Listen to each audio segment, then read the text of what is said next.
Welcome back to my channel. So in today's video is going to be a little bit different than what I normally film. It's going to be a raw motherhood Q&A.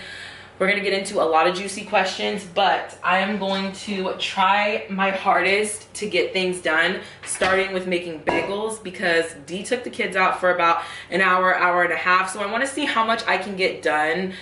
I was thinking about just resting, but honestly, I really wanted to film a video this week, and I don't know if I'm going to be able to the rest of the week. So I'm going to get into answering some of your questions that I haven't got to answer. I'm sure some of them might be a few repeats because I have a lot of new subscribers here, but hopefully most of them are all new questions that I don't think I have answers before. So I'm gonna try to get as many things done today as possible while answering your questions. So I would like to get to laundry, but I don't know if I'm gonna have time because I need to shape these bagels, let them sit for a while, and then I don't know, we'll see, because I really want to get to laundry as well, to folding some.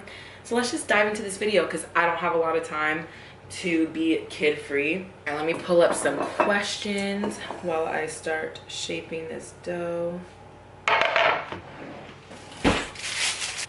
By the way, this is like the first time I've been kid-free, and I don't even know how many months it feels like, so it feels weird. It definitely feels weird where they're not in the house somewhere, but it's very quiet, which is also really nice. So let's do this Q&A.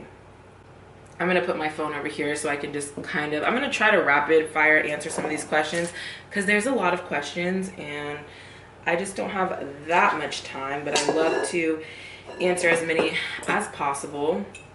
Okay, so the first question is, would you send me some sourdough starter? I would definitely send you some starter if you live somewhere in my area, in California at least, because I don't know how long it could be in the mail without it going bad, because I know if it's not in the fridge, you kind of have to feed it every day. You could probably go a week. When I first got my starter, I didn't feed it for the first week or so, and it was just sitting on my counter because I didn't even know what to do with it, and it was totally fine. So I don't know. We have to see where you live, but I'm totally open to sending you some starter. But if you can't get it from me, you can get it on Facebook Market or a friend or something like that. But honestly, Facebook Market is a great place to look if you're looking for sourdough starter. How do you deal with friends and family that don't agree or understand your untraditional lifestyle you choose for your family? Minimalism, Montessori, and faith. This is such a good question. Honestly, it's really hard to deal with these kind of situations because let's be real, there's not a lot of people in my everyday life that are like us, that have a very untraditional lifestyle. Meaning that we practice Montessori. So we have a Montessori home. If you don't know what that is, it just means that we make sure that our kids are really independent, and we like wooden toys, no battery operated toys, things like that. You can look up what Montessori is, as well as hands-on learning. Montessori is a lot of things, but yes, as well as minimalism. Not a lot of people are like minimalists that live kind of minimally, as well as trying to be as sustainable as possible. So there's just like a lot of things I feel like we do different, as well as our faith. Long story short, just because you guys don't have the same exact interests and don't see eye to eye on everything doesn't mean that you can't be friends or, you know, cordial and get along. If I feel like someone just doesn't understand how we live, I can try to explain it, understand why we do the things that we do, but honestly, at the end of the day, I don't care. It's my life, my family, and you kind of just have to either accept that people are going to understand or not. So that's kind of how I go about that. You can try to explain and share your way of life, but honestly, that only goes so far, and the rest is up to them and not for you to worry about. So I hope that answered that. Would you consider fermenting kombucha? I absolutely would. I plan on hopefully trying to maybe this summer. We will see. Kombucha is fun and has a lot of good health benefits. So I will keep you guys updated on that. But I need to get a SCOBY first, so we will see. Would you film your next birth if you have another birth? I think I would film it because let's be real, what mommy vlogger doesn't film their birth vlog? It's like, we'll share the whole process with you. Of course, you're going to want to film the end, but I think I would film it in a different way and maybe more of a private way. I don't know. We'll see when that time comes, if it ever comes. So I'm open to it, but we'll see. I think a lot has changed when it comes to privacy and sharing certain things online, so we'll see. But I definitely think I would, just maybe not in a traditional way. How do you handle being overstimulated as a stay-at-home mom? Ooh, this is a really good one. I get overstimulated pretty quickly. I feel like I get overtouched, out of touch. Would it be out of touch? I get overtouched, I feel like, really quickly, and I just want to be left alone. And sometimes you just need alone time to gather your thoughts, kind of just recharge your mind. So I definitely think it's easy to get overstimulated and overtouched. I just honestly pray. I just pray when that happens. Let my husband know when he gets home from work or whatever, or have my mom come over. I think a good support system is really important. It takes a village, like they say.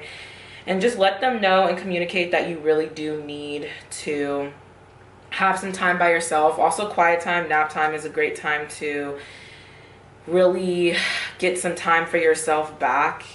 So I would just say be by yourself as much as you can when the kids are napping or during quiet time. But I know this could be a challenge if it's just you at home. So I would just say rely on your support system if you can. Your husband, your family. It's okay to accept help, definitely, because it's much needed a lot of the times. It's okay to accept help. What is your love language? My love language is definitely acts of service. So I really like when my husband does something nice for me, or also just quality time is another one of my love languages. I love to spend quality, just good time, whether that's just watching a show, eating together, just talking when he gets off of work. I really enjoy that too.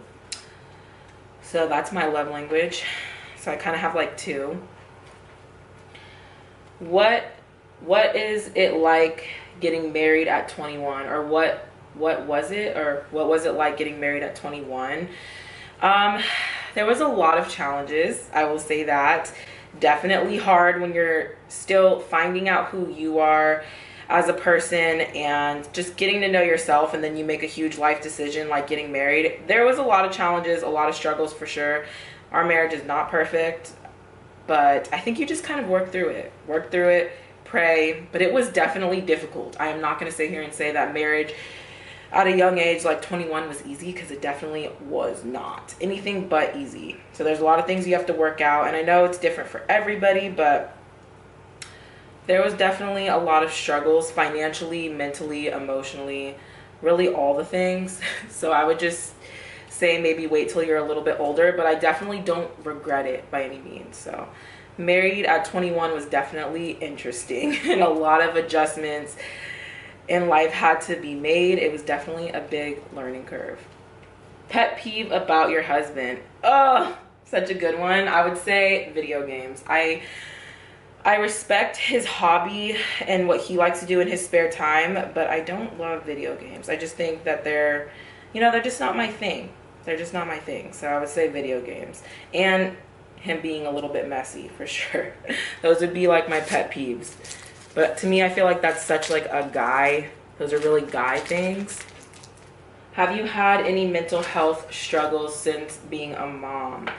That's such a good question. I have definitely had some postpartum depression, I believe with Nola, as well as just depression in general. I think I definitely have suffered from some depression. I think that's normal though, like the baby blues and all that stuff I feel like is pretty normal when it comes to first-time moms or when you just have a baby. So yes, I have definitely struggled from depression as well as a lot of anxiety. I have not experienced anxiety before being a mom, honestly. Everything kind of just makes you a little nervous, or I don't know. I definitely have a hard time with anxiety for sure.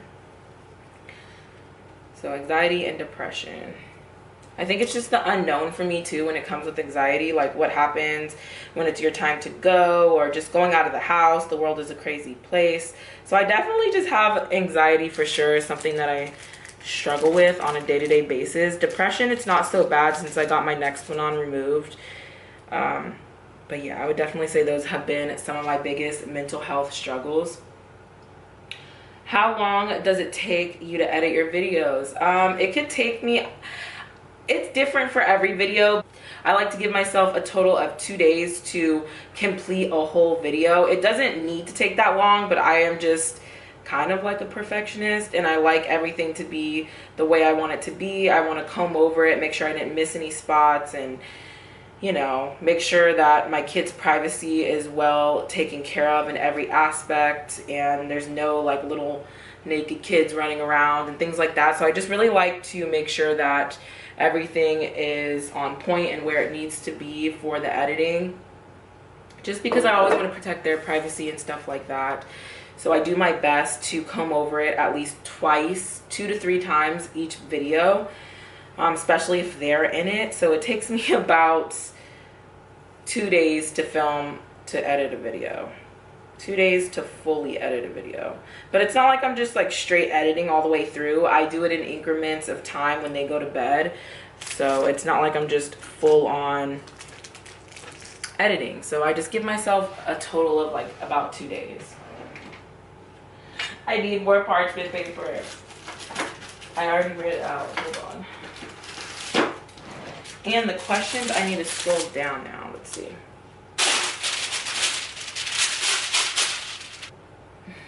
My eyes are getting so bad. How do you manage to film YouTube videos and be a full stay-at-home mom and homemaker? That's such a good question, because I struggle with this obviously all the time. It's very hard to find time to film, and as they get older it just becomes harder and harder, honestly, and I'm sure the more kids you have it just becomes harder. I just carve out time, plan my days accordingly, pick up the camera. If it's working out that day, it's working out. If it's not, I try not to stress too much about it, because you're working around kids, and my kids come first, honestly. And when we start homeschooling, like full on homeschooling, I'm sure there's going to be some adjustments to my film schedule. But what I make sure that I do is that I'm not filming all of the time. I pick a few days out of a week, and then I film a few days straight, and then after that I don't film for the next like 2 weeks. So I batch film and make sure that I have a whole bunch of videos for you guys, edit them accordingly, make sure I stick to my Monday, Friday schedule, except for the last week. I think I only upload like 1 or 2 videos the last week of the month, and that's really it. So I just batch film, make sure I have videos in the archive for you guys, and yeah, edit accordingly. Really, fly? Go away. Goals if your channel ever got big. Oh, I have so many goals. I would love to open like a woman shelter, not even a shelter, just like a really nice space for people with low income housing, not even just women but families. I would love to do something like that. That is like my dream. If I ever make a decent amount of money, I would love to have like a homestead farm and be able to help families that are a little bit less fortunate have a stable place to live and just raise their families without having to really charge them like anything at all. I would absolutely love to do something like that. So that's like my main, would be like my main goal. Would you cloth diaper baby number 3? Oh, would you cloth diaper baby number 3? I am highly thinking about cloth diapering in the future, to be honest. We spend a lot of money on diapers because none of my kids are fully potty trained yet. We're still working on that.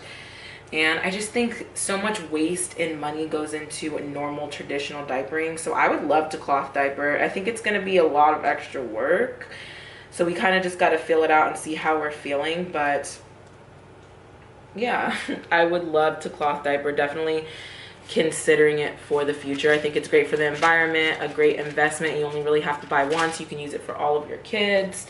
So yes, I am considering cloth diapering for the future.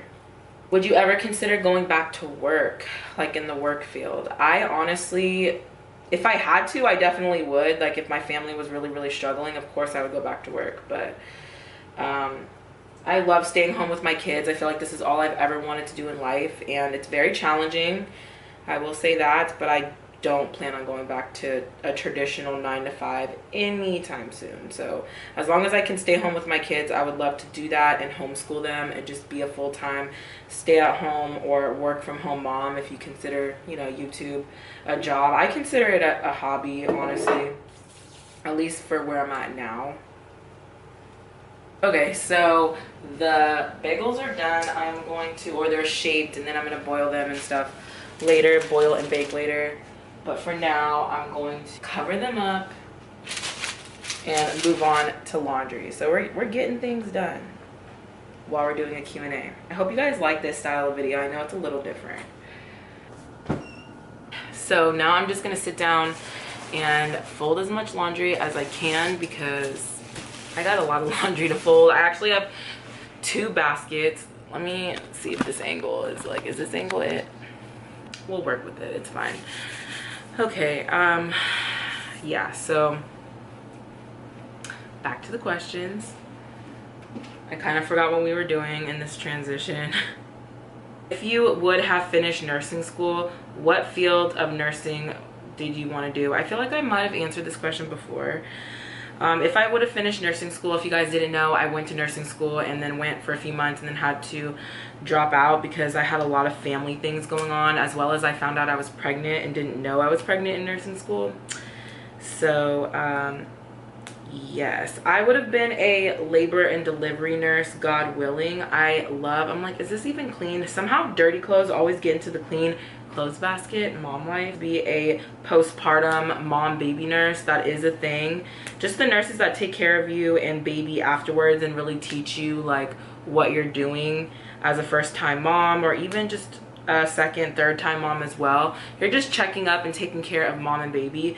I do like anything labor and delivery, honestly, but I think I would have chose a mom baby nurse over a labor and delivery nurse. And someday I think about going back, but then other days I'm like, I don't know, my kids would have to be like grown for that, because nursing school and just being a nurse takes a lot of time up in general away from your family, and I don't know if I'm that committed to sacrifice all that right now. So as well as nursing school is very expensive and honestly just really, really hard to go through. It's very challenging, but I think it's so amazing and beautiful at the same time. Views on COVID vaccine. Can I even say that? Views on the vaccine. Honestly, I've talked about this before on my channel. I'm really open about it. I don't know, some people are not willing to touch this topic, but we are not anti-vax by any means, but we do not do the current vaccine for the virus. So I'm just gonna say that we are not gonna do that. We won't do it. It's just like against what we believe in freedoms, and I don't know, I'm really just not. There's many reasons why I'm just not here for the vaccine. I just think it's too new and very just also weird. Like I have so many theories and stuff on why I just am not, we're just not with the vaccine. So if you have it, that's okay. That's your choice and no judgment here, but a lot of people have it, you know, so it's kind of weird to be one of the ones that don't. But everyone has a different view and opinion, and that's okay. Whatever floats your boat. But I'm not here for it. But my kids we do vaccinate, just not that one. Do you get upset when other creators copy or get inspired by your content? What a good question. I am gonna be like super honest. At first I used to get a little upset when I would notice people doing the same thing that I just did in a video. Like I wouldn't know if it was a coincidence or not, but a lot of the time you know kind of who watches your channel as far as other creators go, so you kind of know when someone's taking your content. But that's kind of what YouTube is. Everyone just like copies each other. I swear I try to be really original and do my own thing. But you know, you do get inspired by other people all the time, and I think that's great. That's what this whole community is about, and the mom community, or just influencer culture anyway. We all just get inspired from each other. But I used to get upset, but that's something that definitely doesn't bother me now. I actually encourage people. I mean, that's why I do this. I want people to be inspired, right? So there's no reason to be upset. However, people don't credit you most of the time when they do get an idea from you, and I think that's kind of where I was getting upset at in the first place.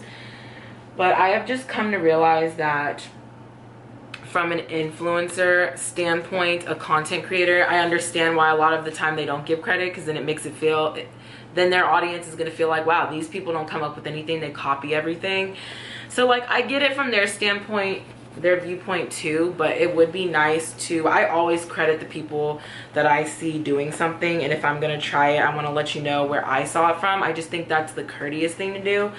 But I've just come to terms that like not everybody is like that, and honestly it's totally fine and doesn't even bother me at all anymore. I also have had creators that are like, oh, like I'm gonna use this, and I'm like, you go ahead, especially if they say something to you like, I'm definitely gonna take this or use this or love this idea, I'm gonna try it. I think there's nothing wrong with that. So that's what it's all about in the end, is getting inspired by each other and inspiring you guys. So it doesn't bother me anymore, but it used to in the beginning. All right, so next question is really I think this question is so funny. Tara Henderson, Aaron William, friend breakup. Whose side are you on? Are you on a side? I am not on a side. I can't even believe people care about this as much as they do in the mom community. Like, who cares if they're not friends anymore? Like, to be honest, I'm not a fan of either one of them. I used to be like, I used to love watching Tara's channel. I even used to watch Aaron Williams at some point, but honestly, I'm just not really a fan anymore. I just feel like we have different lifestyles, and I don't really feel like they're very relatable, and some things have come out about them that I'm just not really like in favor of, if I say it like that. Not trying to be like messy or anything, but I'm just answering the question, and I'm not on either side. I don't care if they're not friends. That is their business. I feel like people are extremely invested in it for like no reason, because I think their friendship was really public. But yeah, I don't know. I'm not on a side. I really don't care about it at all. So I just think that's their business, and they can handle it however they want. They can tell what happened. They can not tell what happened. It's like none of our business. So I don't know. I think it's interesting that people are super invested. Let me know down below if you're super invested in it as well as a lot of people are. No judgment. I just want to know, like, what do you think happened? If you are invested and you want to talk about it, we can talk about it. But me personally, I'm not like Team Tara or Team Aaron. I'm just kind of like, eh. Not really here for the drama. What do you think is a good age for child spacing? If you don't know what child spacing is, it's just making sure your kids are a certain age apart, so that way they can have your undivided attention, and you know, they just have more of you and not have to always compete with the sibling, and they just really get a lot more attention and one-on-one time. Because the more kids you have, the harder it is, I think, to have that. And I think a good age gap would probably be like 3 years, to be honest, between each kid. My kids are 14 months apart, so we didn't do that, but Nola wasn't planned. So if I had to choose, I would probably do like 3 years apart. I think would be really good child spacing. And that's kind of what we plan on doing if we have any more kids, like about 3 to 4 years between the next kid, if there is any more. So yeah, I think 3 to 4 years is really good for child spacing. They get to really have your attention, and you don't have to worry about all these other babies that you're chasing around at one time. So yeah, 3 to 4 years. How to start sourdough bread making. I would just say research a lot of videos, read books. I have a video if you guys want to check it out on sourdough baking. I know it's intimidating at first. Like, I always get asked about sourdough baking and how do you start, and people want to start but they're just not sure where to start. You can always DM me, and I'll also send you other videos and recommendations on how to start, where to start, what videos are good to maybe make a sourdough starter. I have like all that kind of info. Just message me or drop a comment down below, and I would love to help you get started on your sourdough baking journey, because it's so fun and I think it just connects you back to the way they used to do things. And I'm just obsessed with baking with sourdough, as a lot of you guys know, as well as has good health benefits and good gut bacteria, which sounds gross, but it honestly is really good for you. So yeah, just let me know if you want more information about it, and I will do my best to help you guys out. How often do you clean and organize your fridge? Every 2 weeks I try to stick to. I don't always stick to that, but I try to do it every 2 weeks or so. What was the hardest transition? I know I've answered this before, 0 to 1 or 1 to 2. I would definitely, it's different for everybody, but my hardest was definitely 1 to 2. Going from 0 to 1 was like almost a cakewalk. Like, I have taken care of kids my whole life. I have a lot of little cousins and friends that have kids. So going from 0 to 1 was pretty easy, but going from 1 to 2 was extremely hard for me, and it's still hard for me in many different ways.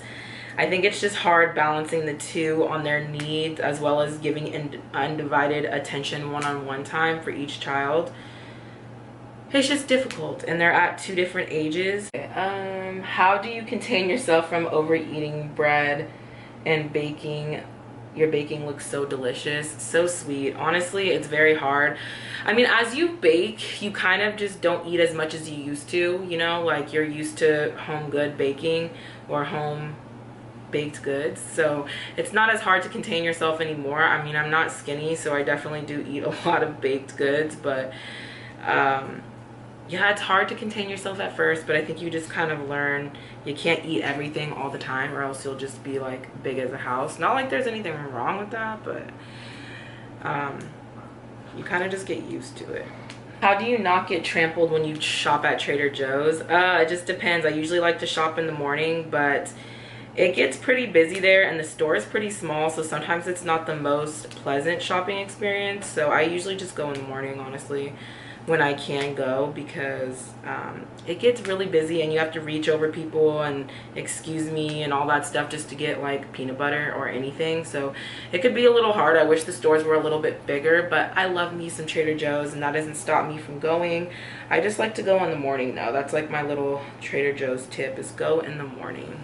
How come you don't link much on Instagram and stories? Oh, like how come I don't leave a lot of links in stories like a lot of people do? I just am not here to sell you guys stuff. Like, honestly, I'm not. Like, I might have sponsorships here and there. I'm very picky about the sponsors I take on for many different reasons, but I just don't want to be someone that's always trying to sell you something. I feel like there's so much of that online, and that's just not what I'm here to do.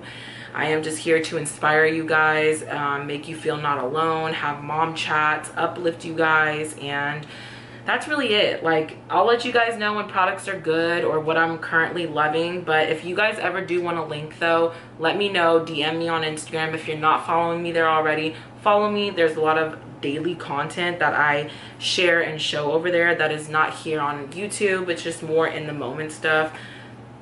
Like, you guys already don't know what Instagram stories are, but follow me over there if you want to see more daily stuff.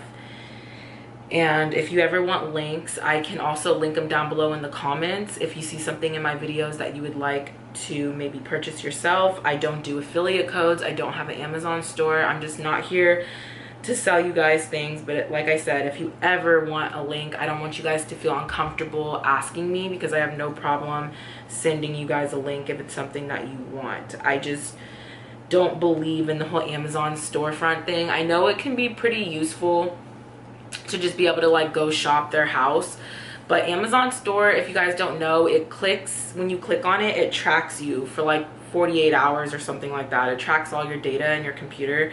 That's what I've been hearing and seeing in some articles. So I would just be careful with that. I mean, if you don't care about being tracked, then whatever, but they're gathering information on you. So I don't know. I just am not a huge fan. But if you guys, like I said, want a link, let me know and I will send you the link DM me and I can send it through DM, or I can post it. If a few people are asking, I'll post it in my stories for everybody to see, because that means more people are wondering. But it's never really going to be an affiliate code, and if it ever is an affiliate code, it's a brand that I love and trust and value, and I like their mission statement, and it's probably going to be a small shop if it is affiliate.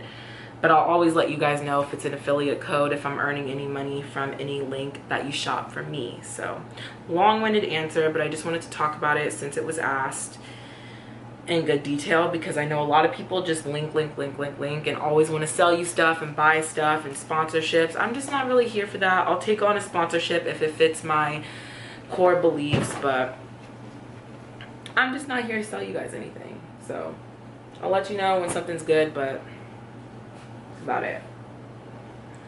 All right, you guys, I'm gonna end this video here because I am basically done with laundry. I have a few more things to fold, and I think I honestly just want to sit in quiet for a while before the kids get back and just enjoy while I can, just some peace and quiet. So thank you guys so much for watching this video. I hope you liked this style of video. I know it's a little bit different, but you know, we're all about doing different things on this channel. And yeah, so let me know if you have any more questions for me. I love doing Q&As and answering your questions, very raw and real, about motherhood and homemaking.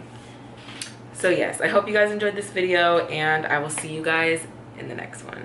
Bye. Let me know if you have any more questions though down below. I would love to answer more questions in another Q&A video, because I have a few more questions that weren't answered this time. So let me know if you have any more questions. All right, you guys, till next time, bye.